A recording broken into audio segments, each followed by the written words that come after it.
আসসালামু আলাইকুম। আমি মোহাম্মদ রুকনউদ্দিন, সিনিয়র লেকচারার, পদার্থবিজ্ঞান বিভাগ। আশা করি আমরা সবাই ভালো আছি। মহামারীর এই দুর্দিনে আমরা সবাই যার যার ঘরে বসে থাকব এবং সরকারের দেওয়া নির্দেশাবলী সবাই আমরা মেনে চলব। আজকে আমরা নবম শ্রেণীর পদার্থবিজ্ঞান বিষয়ের বল অধ্যায়ের মহাকর্ষ এবং অভিকর্ষ নিয়ে আলোচনা করব। ঠিক আছে, মহাকর্ষ অভিকর্ষ নিয়ে আলোচনা করতে গিয়ে ফার্স্টে আমাকে বলতে হবে মহাকর্ষটা কি। আমরা জানি এই মহাবিশ্বের যে কোনো দুটি বস্তুকণা পরস্পরকে নিজেদের দিকে আকর্ষণ করে। এই আকর্ষণকে আমরা বলি মহাকর্ষ। উদাহরণ হিসেবে যদি আমরা বলতে যাই, চন্দ্র এবং সূর্যের মধ্যে যে আকর্ষণ, একে আমরা বলতে পারি কি মহাকর্ষ। আরো সহজভাবে যদি বলি, একটা আম গাছে ঝুলন্ত দুটি আমের মধ্যে পারস্পরিক যে আকর্ষণ, সেটাকেও আমরা মহাকর্ষ বলতে পারি। এখন আমরা আসি অভিকর্ষ কি। অভিকর্ষ হলো পৃথিবীর সাথে অন্য যে কোনো বস্তুর মধ্যে যে আকর্ষণ, সেটাকে আমরা বলি অভিকর্ষ। যেমন পৃথিবীর সাথে ঝুলন্ত একটা আপেলের যে আকর্ষণ, সেটাকে আমরা বলি অভিকর্ষ। পৃথিবীর সাথে ঝুলন্ত একটা আমের যে আকর্ষণ, সেটাকে আমরা বলি কি অভিকর্ষ। ব্যাপারটা অনেক সহজ, সবাই তো আমরা বুঝতে পারছি মহাকর্ষ কি এবং অভিকর্ষ কি। এখন আমরা বিজ্ঞানী নিউটন মহাকর্ষ একটা সূত্র আবিষ্কার করেন, এই জন্য এই সূত্রটাকে আমরা বলি নিউটনের মহাকর্ষীয় সূত্র।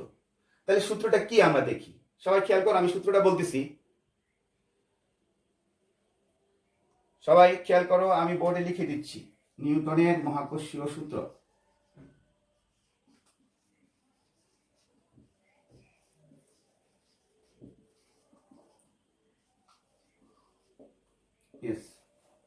খেয়াল করো, এই মহাবিশ্বের যে কোনো দুটি বস্তুকণা পরস্পরকে নিজেদের দিকে আকর্ষণ করে।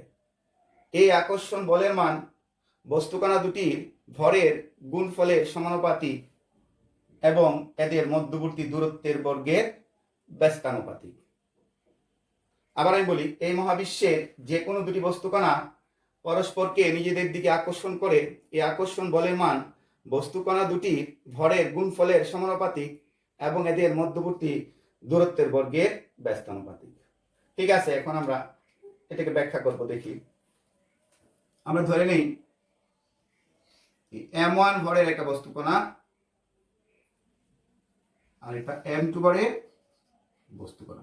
এদের কেন্দ্র থেকে মধ্যবর্তী দূরত্ব আমরা ধরে নিই d।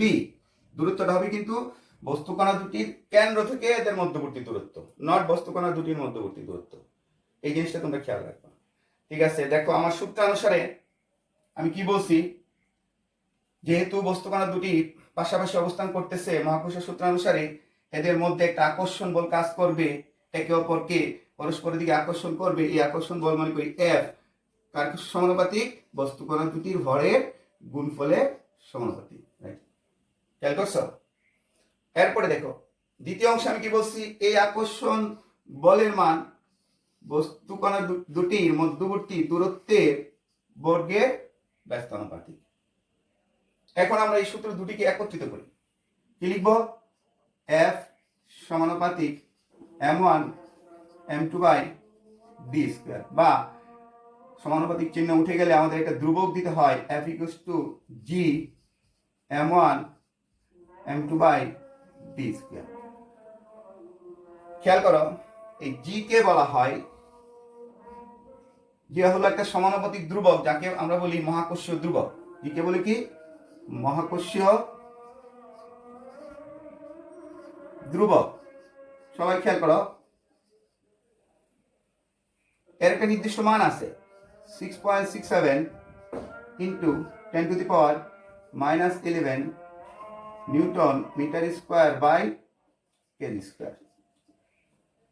সবাই খেয়াল করো, তাহলে জি কে আমরা বলছি জি হলো একটা মহাকর্ষীয় ধ্রুবক, যার মান হলো 6.67 into 10⁻⁻11 newton metre square by KG square.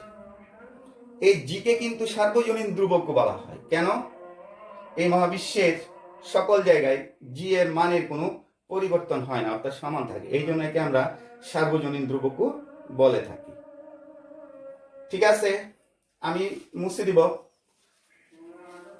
এখন আমরা বলবো আসলে এই জিটা কি, জি এর সংজ্ঞাটা কি, একে আমরা সংজ্ঞায়িত করবো। জিকে আমরা সংজ্ঞায়িত করি, তোমরা খেয়াল করো। দেখো আমি লিখতেছি, তোমরা সবাই লিখো। যদি m1 equals to m2 equals to 1 kg, d equals to 1 metre হয়, তাহলে এই মানগুলো যদি এই সমীকরণে বসাই আমরা পাবো কি? f equals to g। দেখো কত সুন্দর। তাহলে সংজ্ঞাটা আমরা এই জায়গা থেকে আমরা দিয়ে ফেলতে পারি। অর্থাৎ একক ভরের এক কেজি ভরের দুটি বস্তু কণা পরস্পর 1 মিটার ব্যবধানে থাকিয়া পরস্পরকে যে বলে আকর্ষণ করে, এই বলটাকে আমরা বলি মহাকর্ষীয় ধ্রুবক জি। আবার বলি, 1 কেজি ভরের দুটি বস্তু কণা পরস্পর 1 মিটার ব্যবধানে থাকিয়া যে বলে আকর্ষণ করে, এই বলটাকে আমরা বলি মহাকর্ষীয় ধ্রুবক জি। এখন আমরা বলবো, পরে একটা অনুধাবনের কোশ্চেন পরীক্ষায় আসে প্রায়, তোমরা খেয়াল করো ব্যাপার, প্রশ্নটা খুব ইম্পর্টেন্ট। জি ইকুয়ালস টু মহাকর্ষীয় ধ্রুবক G equals to 6.67 into 10⁻11 newton metre square by KG square বলতে আমরা কি বুঝি? সবাই লিখো। G equals to 6.67 into 10⁻11 newton metre square by KG square বলতে কি বুঝো? ব্যাখ্যা করো। দেখো উত্তরটা আমি দিচ্ছি। g equals to 6.67 into 10⁻11 newton metre square by KG square বলতে এই বোঝায় যে 1 কেজি ভরের দুইটা বস্তু কণা পরস্পর 1 মিটার ব্যবধানে থাকিয়া 6.67 into 10⁻11 নিউটন বলে পরস্পরকে কি করে? আকর্ষণ করে। আবার আমি বলতেছি, মহাকর্ষীয় ধ্রুবক g equals to 6.67 into 10⁻11 newton metre square by KG square বলতে এই বোঝায় যে 1 কেজি ভরের দুইটা বস্তু কণা পরস্পর 1 মিটার ব্যবধানে থাকিয়া 6.67 into 10⁻11 নিউটন বলে আকর্ষণ করে। ঠিক আছে, আমরা সবাই বুঝতে পারছি তো ব্যাপারটা? এই মহাকর্ষীয় ধ্রুবক জি এর একক আমরা আগেই লিখে ফেলছি, newton metre square by KG square. এখন তার মাত্রাটা কি হবে? এর মাত্রা হবে m inverse 1 l cube t inverse 2। লিখে নাও সবাই, ইম্পর্টেন্ট, পরীক্ষায় আসে, বহু নির্বাচনীতে আসে, প্রায় আসে। ঠিক আছে, আমি কিন্তু মুছে দিচ্ছি।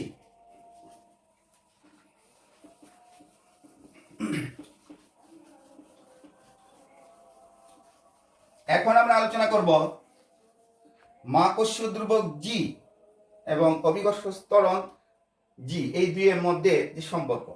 আমি লিখে দিই কোশ্চেনটা, তোমরা সবাই লিখো। মহাকর্ষীয় ধ্রুবক জি এবং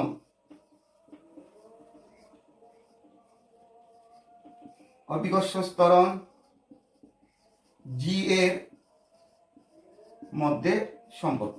সবাই লিখো, কোশ্চেনটা লিখো। আমি কিন্তু মুছে দিব কোশ্চেনটা, সবাই লিখে ফেলো। মহাকর্ষীয় ধ্রুবক জি এবং অভিকর্ষ ত্বরণ জি এর মধ্যে সম্পর্ক। আমি মুছে দিচ্ছি, উত্তরটা আমি লিখতেছি। উত্তরটা বলার আগে আমরা মহাকর্ষীয় ধ্রুবক জি এর সংজ্ঞা আগেই বলে ফেলছি, শুধু বাকি আছে আমাদের অভিকর্ষ ত্বরণ জিটা কি।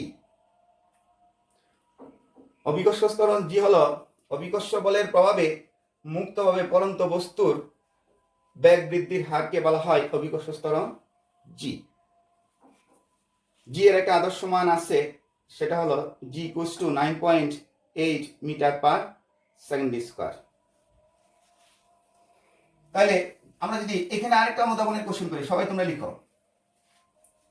অভিকর্ষ ত্বরণ জি ইকুয়ালস টু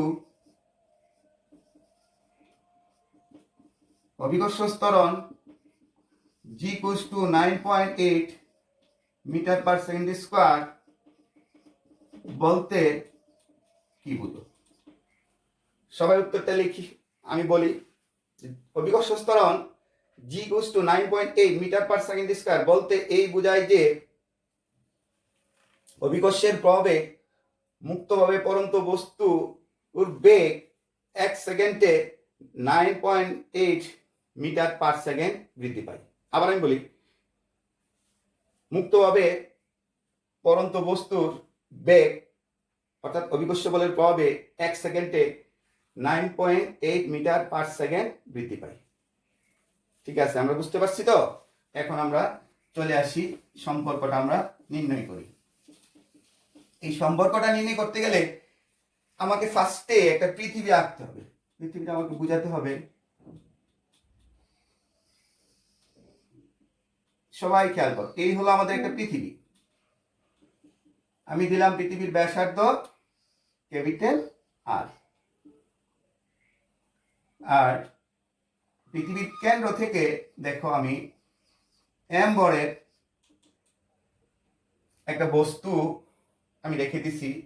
কেন্দ্র থেকে কতটুকু দূরত্বে? এই দূরত্বটা দিয়ে আমি ডি। এখন আমরা মহাকর্ষ সূত্র তো আগেই পড়ে ফেলছি, তাহলে মহাকর্ষ সূত্র অনুসারে আমরা কি লিখতে পারি? দেখো, F equals to G m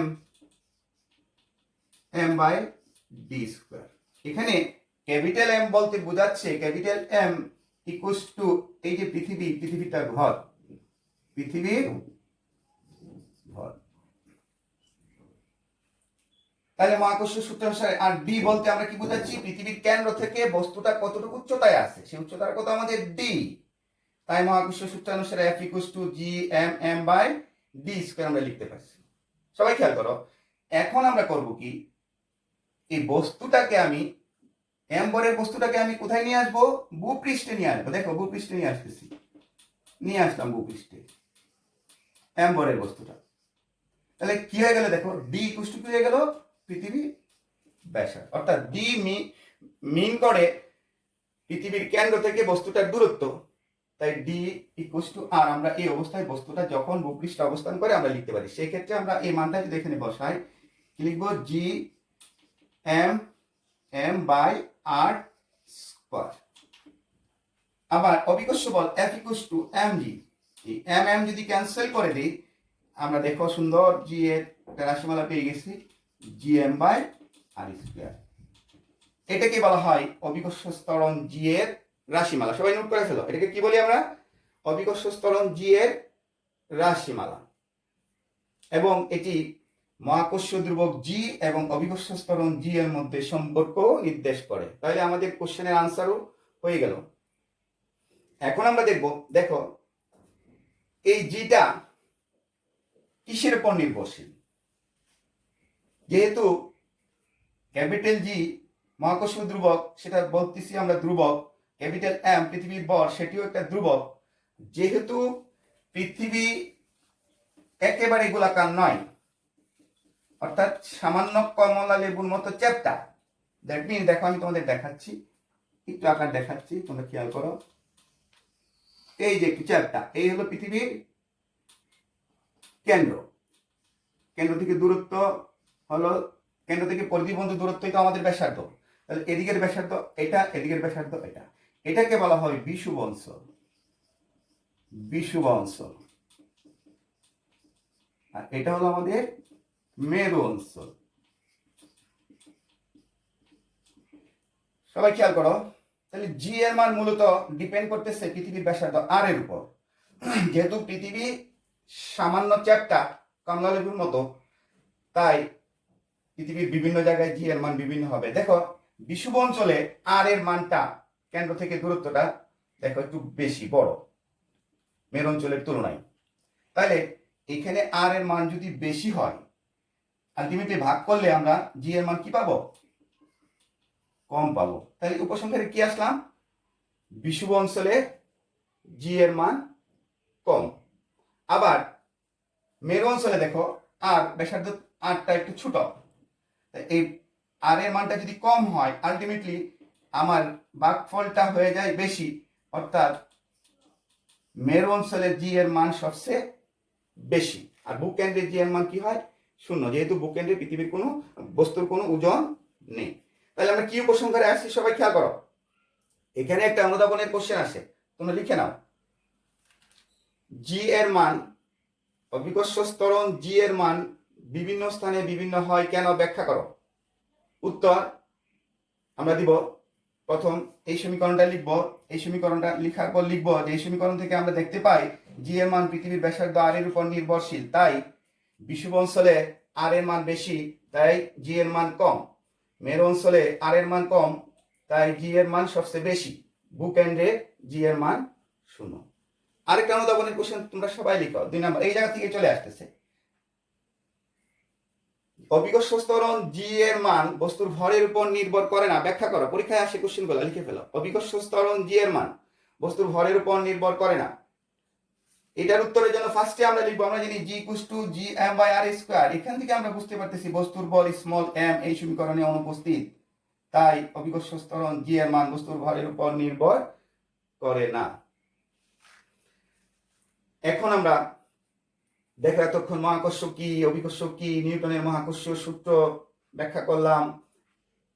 এরপর আমরা ব্যাখ্যা করলাম মহাকর্ষীয় ধ্রুবক এবং অভিকর্ষ ত্বরণ জি এর মধ্যে সম্পর্ক, এবং জি কে নিয়ে আমরা বিভিন্ন আলোচনা করলাম। পৃথিবীর বিভিন্ন স্থানে জি এর মান কম বেশি কোথায় হয়।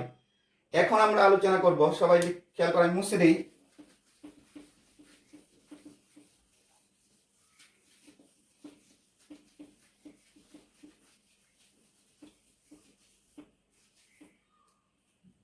ভূপৃষ্ঠ থেকে যদি আমি কিছু উপরে উঠে যাই তাহলে জি এর মানটা কি কি হবে? কমে যাবে না কি, সেটা আমরা দেখি। পূর্বে আমরা পেয়ে গেছিলাম G equals to G M by R square. তাহলে এই যে দেখো পৃথিবীর কেন্দ্র হলো আর, ভূপৃষ্ঠ থেকে আমি এই উচ্চতায় গেলাম, এখানে একটা বস্তু আছে রেখে দিলাম ভূপৃষ্ঠ থেকে এই উচ্চতায়। তাহলে এখানে আমি গেলাম কোথায়? ভূপৃষ্ঠ থেকে এই উচ্চতায়। এই অবস্থায় জি এর মানের কি সমীকরণটা হবে আমরা লিখি, দেখো।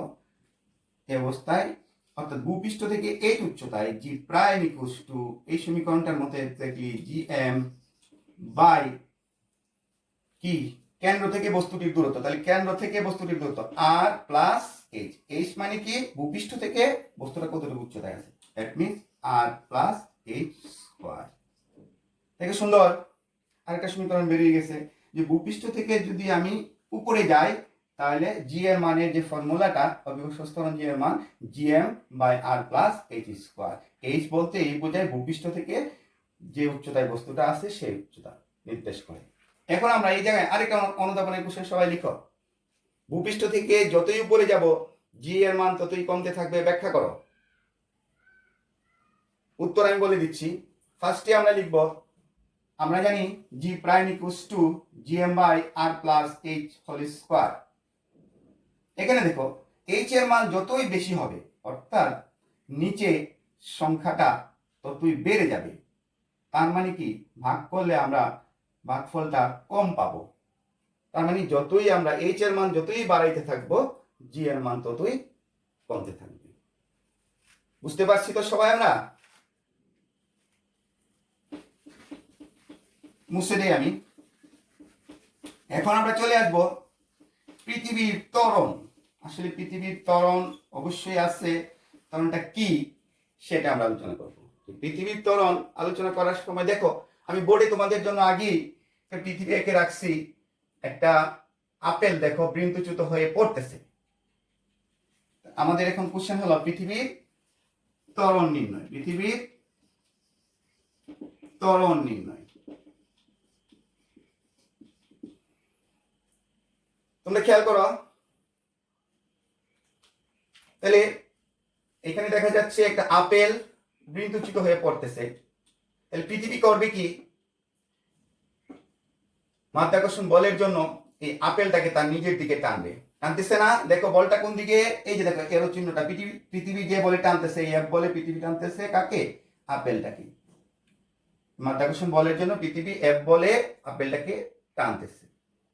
নিউটনের তৃতীয় সূত্রানুসারে আপেলও কিন্তু পুরো পৃথিবীটাকে তার নিজের দিকে দেখো টানতেছে। সেটার দিক কি, নিচের যে এরো চিহ্নটা, আপেল টানতেছে পুরো পৃথিবীটাকে এফ বলে, কিন্তু এই দুই বলের দিক শুধু বিপরীত। এটা নিয়ে আমরা কোনো মাথা ঘামাই না। কেন মাথা ঘামাই না? কারণ আপেল পুরো পৃথিবীটাকে তার তার নিজ দিকে টানতেছে, সেখানে অবশ্যই একটা ত্বরণ আমরা পাবো। সেই ত্বরণের জন্য আমরা লিখতে পারি capital F equals to capital M A. এই এমটা হলো এখানে পৃথিবীর ভর, আর এটা হলো এখানে পৃথিবীর ত্বরণ। অতএব ত্বরণ এ ইকুয়ালস টু কি, এফ বাই এম। এটি হলো কি পৃথিবীর ত্বরণের রাশিমালা। এখানে যদি আমি একটা অনুধাবনের কোশ্চেন করি, সবাই খেয়াল করো, সবাই কোশ্চেনটা লিখে নাও।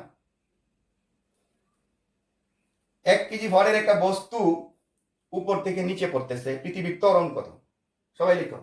1 কেজি ভরের বস্তু উপর থেকে নিচে পড়তেছে, পৃথিবীর ত্বরণ কত? আমরা বের করি। এফ ইকুয়ালস টু কি, এম জি। এম তো পৃথিবীর ভর, আমরা জানি। তাহলে কতটুকু ভরের বস্তু? 1 কেজি ভরের বস্তু 1, জি ইকুয়ালস টু কত, 9.8। পৃথিবীর ভরের একটা নির্দিষ্ট মান আছে, আমরা জানি সবাই, 5.98 into 10 to the power 24, right? এটাকে যদি ভাগ করি আমরা পাবো 1.6 into 10 to the power minus 24 metre per second square. দেখো কত সুন্দর যে 1 কেজি ভরের বস্তু যখন উপর থেকে পড়তেছে, সেই ক্ষেত্রে পৃথিবীর ত্বরণ কত হবে আমরা বের করে ফেলছি। কত? 1.6 into 10 to the power minus 24 metre per second square. এতক্ষণ দেখো আমরা অনেকগুলা বিষয় নিয়ে আলোচনা করছি, যেমন মহাকর্ষ বল। দেখো ডান হাতে লেখা আছে মহাকর্ষ বল F equals to G(m1 m2 by d square. আবার আমরা আলোচনা করছি অভিকর্ষ ত্বরণ G equals to Gm by r square. আবার আলোচনা করছি G প্রাইম অর্থাৎ h উচ্চতায় অভিকর্ষ ত্বরণ Gm by r plus h square. লাস্টে আমরা আলোচনা করছি পৃথিবীর ত্বরণ A equals to F by m। সবাই তোমরা খেয়াল করো। এখন আমরা আর শুধু বাকি আছে সব ফর্মুলার মধ্যে h উচ্চতায় অভিকর্ষ ত্বরণ নিয়ে আমরা আরেকটা প্রয়োগমূলক কোশ্চেন আলোচনা করব। সবাই আমি মুছে ফেলবো, সবাই রেডি থাকো।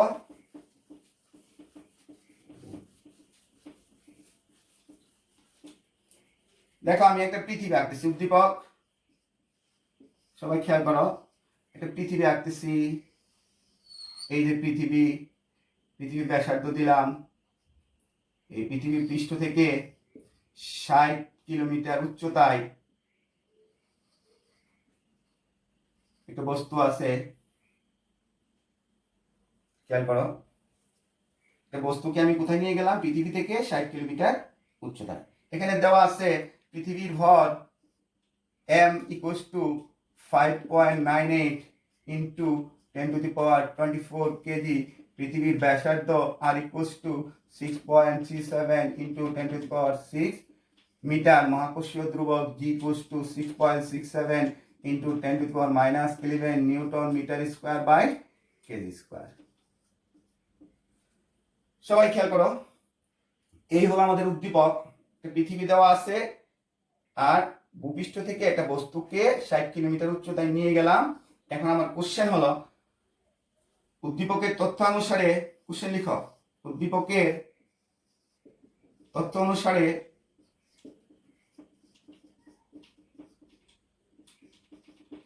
ষাট কিলোমিটার উচ্চতায় ত্বরণের মান কত? সবাই কোশ্চেনটা লিখি, আমি কিন্তু মুছে দিব। উদ্দীপকের তথ্য অনুসারে 60 কিলোমিটার উচ্চতায় ত্বরণের মান কত? সবাই লিখতে পারছি তো? আমি মুছে ফেলতেছি।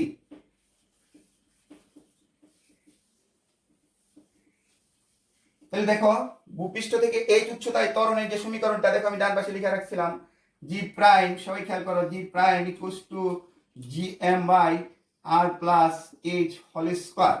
এখন আমি মহাকর্ষ ধ্রুবক জি এর মান বসাই 6.67 ইন্টু 10⁻⁻11 ইন্টু পৃথিবীর ভর এম এর মান দেখো আমাদের দেওয়া আছে 5.98 ইন্টু 10⁻24 ডিভাইডেড বাই দেখো কত আর প্লাস এইচ, পৃথিবীর ব্যাসার্ধ কত 6.37 ইন্টু 10⁻6 প্লাস এইচ, এইচ কত, এইচ হলো 60 কিলোমিটার, দ্যাট মিনস 60,000 মিটার।